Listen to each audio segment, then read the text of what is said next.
குட்டி குழந்தைங்க இருக்கிறவங்க யோசிக்காத ஒரு விஷயத்த பத்தி நான் சொல்லவா? உங்களோட குழந்தைய பார்த்துக்கிறதுக்கு நீங்க எவ்ளோ கஷ்டப்படுறீங்க அப்படிங்கிறத வெளியில காமிக்காம இருந்தீங்கன்னா, உங்கள சுத்தி இருக்கிறவங்க என்ன சொல்லுவாங்க? "உனக்கு பொண் குழந்தைங்கிறதுனால தான் இவ்ளோ ஈஸியா பார்த்துக்க முடியுது" அப்படின்னு சொல்லுவாங்க. அதுவே ஆண் குழந்தையா இருந்தா, "இவன் மத்த பசங்கள மாதிரி எல்லாம் இல்ல. அந்த மாதிரி இருந்தா இப்படி உன்னால பார்த்துக்க முடியுமா? இவன் ரொம்ப பாவம், சமத்தான பையன். அதனால தான் நீ இப்படி ஈஸியா பார்த்துக்கிற." அப்படின்னு சொல்லுவாங்க. அதுவும் இல்லன்னா, இப்போ குழந்தை ரொம்ப குட்டி குழந்தை இல்ல, அதனால தான் ஈஸியா இருக்கு. இன்னும் கொஞ்சம் வளரட்டும், உனக்கு அப்பதான் தெரியும் அப்படின்னு சொல்லி பயம்புடுத்துவாங்க. இப்ப இதெல்லாம் இல்ல. அந்த குழந்தைய பார்த்துக்கிறதுக்கு இந்த அம்மா ரொம்ப கஷ்டப்படுறாங்க அப்படின்னு வெளியில காமிச்சாங்கன்னு வச்சுக்கோங்களேன், உடனே ஆரம்பிச்சுருவாங்க. ஓ!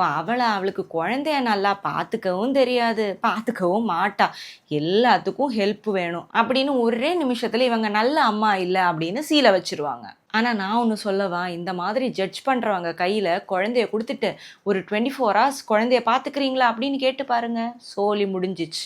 எவ்வளோ எக்ஸ்பீரியன்ஸ்ட் ஆனவங்களா இருந்தாலும் கொஞ்சம் யோசிப்பாங்க.